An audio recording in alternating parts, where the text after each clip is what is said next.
Hello mga mom and sir! Welcome po kayo sa aking channel, ang Mom Flourish Channel. For today's video, pag-usapan po natin ang isa sa mga kinagigiliwang love team sa Kalingap, ang Rachel. Pero bago po natin pagkwentuhan ang Rachel, syempre po, nakikisuyo po ako sa inyo na kung hindi pa po kayo nakaka-subscribe sa aking munting channel, pakisubscribe po at pakilike naman po kung naibigan ninyo ang ating kwentuhan. Ganun din po, patuloy po na pagsuporta sama ng Kalingap, Kuya Val Santos Matubang at Edna Vlogs, Kalingap Rob, syempre. And of course, sa kanya may bahay, Jackie Tapia Matubang. At sa lahat po ng mga charity vloggers sa totoong lumilingap sa mga kababayan nating mahihirap, lalo-lalo na po ang mga Kalingap charity vloggers, no? At ang ating mga kasamahan sa Karepa o sa mga legit reactors ng Kalingap. So, ayan po and syempre hindi natin kakalimutan yung lahat ng mga supporters ng Rachel. At syempre po, ang aming team sa Rachel, ang Team Hong Kong, ang admin po namin dyan ay ang napakabait na si Miss Ruth. Ayan, Miss Ruth, shout out sa iyo. At sa lahat ng mga nandyan sa Rachel, Team Hong Kong, Kalingap supporters. So, ang pag-usapan po natin yung, syempre, ang Rachel. Ang ang aking parang reaction ay tungkol dito sa huling vlog ng Rachel, kung saan, parang napansin ko, parang hindi nila nalagpasan yung sinundang video, no? Yung sinundang vlog ng Rachel. Kasi, yung sinundang vlog, yun yung yung parang prenak si Angelica na kunwari na gastos o napakialaman ni Coach Ralph yung pera na bigay ng sponsor para kay Angelica. Yun po yung sinundan. And ito po kasi itong kanilang mataas po yung views no, kasi siguro mga second day pa lang nasa almost, kung di man 300, almost 300 na. But dito parang yung itong latest vlog, parang medyo mabagal kumpara doon sa nakaraan. But okay din naman ang views, syempre, pag nasa more than 200, no? And kaya lang parang mabagal makaakyat ng 300.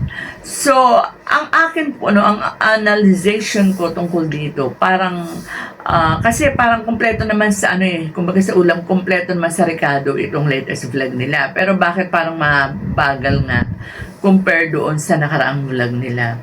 Ako sa akin po, ang tingin ko dito, maaaring hindi nila yung iba, yung ibang supporters. Kasi tulad ng sinabi ko, kompleto po sa sangkap ito. Tulad ng dati, nandyan po yung lambingan ng Rachel na hinahanap ng mga Rachel supporters. Nandyan yung tawanan, lalo pat sinuportahan niya ni Beshi at saka ni Mang June. Alam naman natin na talagang nagbibigay saya sa vlog ni Kalingap Rob. At di ba meron pa rin special participation dyan si Kalingap Tata at saka si Arju na talagang nagpapasaya din, di ba? So, anong naging rason at parang hindi yata naging kasing taas nung nakaraang vlog tulad ng sinabi ko kanina. Ako sa tingin ko, maaaring yung marami sa mga Rachel ay hindi inulit-ulit yan. Hindi katulad nung nakaraan na talagang inulit-ulit nila na kung ilang pong beses. So, ang tanong is bakit? Ba't hindi nila naulit-ulit? Anong hindi nila nagustuhan dyan? Siguro may mga na hindi nila nagugustuhan. Ito, sa akin lang naman to. Sa palagay ko, yung siguro parang hindi nila tanggap o hindi nila bet na makita si Coach Ralph na ka-federasyon ni na Beshi, nilang Mang June.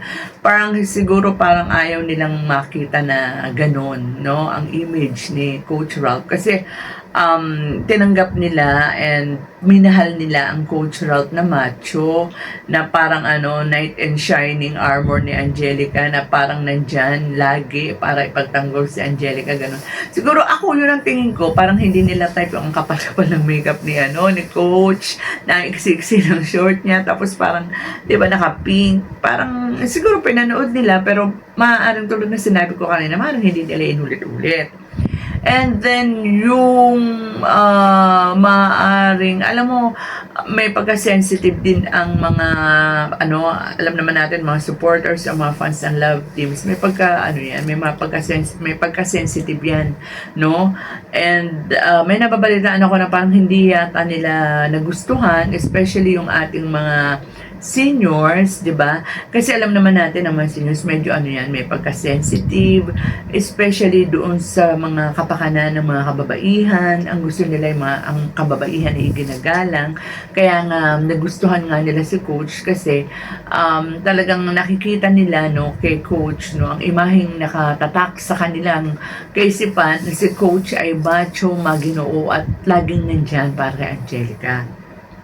So, ang tinutukoy ko po rito ay yung bahagi na kung saan ay nagkakasayahan sila. 'Di ba? Nasa mall kasi sila, nagpunta sila sa parang arcade kung saan nagkakatuwaan sila, nagba-basketball sila. Itong si Beshi ay binato niya si coach ng bola. Hindi lang si coach yung binato ni Beshi, pati si Angelica. Kaya ang reaction ni Angelica is Beshi gumanon lang si Angelica na niyakap nga ni coach, di ba? Napanood yun naman yun, di ba? Niyakap nga ni coach si Angelica kasi siguro nakita rin ni coach na hindi biro yung ginawa ni Beshi. Yung bola, kahit nasabihin natin maliit yun, pag pinukol mo yun, lalo't matipuno si Beshi, may ano yun, may, kumbaga saan may impact yun kahit paano. Kaya di ba sabi ni Coach Beshi, di ba? So, parang alam ko hindi niya nagustuhan ng ilan sa mga supporters ng Radyo, lalo na syempre yung mga nagmamahal kay Angelica. Kasi, ang babae para sa kanila ay ginagalang. Kaya nga, di ba? Okay lang na ang babae ay siyang kumbaga sa mang-away sa mga kalalakihan. Okay lang kung ang babae ang pupukol, no? Pero tapos ang gusto nga nila taray-taray pa si Angelica, 'di ba? Pagkatapos sa bandang huli, 'di ba, maglalambing si coach or susuyin siya ni coach. Parang ganun ang gusto nila. Kaso nga ibang nangyari rito. And actually after ng scene yan, maganda na yung eksena no? Kung saan parang nag-uusap si Angelica at si coach and parang nagpapalitan sila ng mga promises nila, 'di ba, na basta mga magagandang mga words, nagpapalitan sila sa isa't isa. Yun yung sinundang eksena. Kaya nga, baka ako, dahil nga ang sinundang eksena ay yun, hindi na nila yung binato ni Beshi si Angelica. Baka mamaya, parang kumbaga sa quote unquote, parang na bad trip na sila. Kaya yung sinundang eksena ni Coach at saka ni Angelica na napaka-sweet naman nila at napakaganda ng kanilang batuhan, ng kanilang mga ng mga salita ay parang hindi na na-appreciate nila masyado. Kasi nga nakatatak sa kanila yung ginawang pampukol o pagpukol ni Beshi ng bola kay Angelica, di ba? And tsaka tulad nga na sinabi ko kanina, baka parang naaasiwa silang makita na naglalambingan si Coach at saka si Angelica na gano'n ang itsura ni Coach. Ako ito sa tingin ko lang naman yun, sa tingin ko lang. And alam nyo, naman yung mga Rajal supporters, nabalitaan ko naman na parang humingi ng paumanhin si Beshi sa, actually, unang-una kay Angelica and syempre dun sa mga supporters ng Rajal, especially sa mga supporters ni Angelica na kasi nga masaya sila, parang na-carried away na yung feelings niya, di ba? Na-carried away siya and nakalimutan niya siguro na nakakasakit din yung bola na yun. Baka akala niya lobo. Lobo yung binabato niya kay Angelica.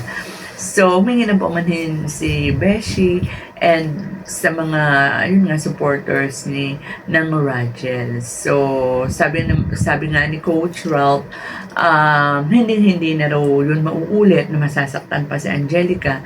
And, anong tawag dito, kung halimbawang hinihingi ng eksena raw na may ganun, ay hindi na papahintulutan ni Coach, di ba?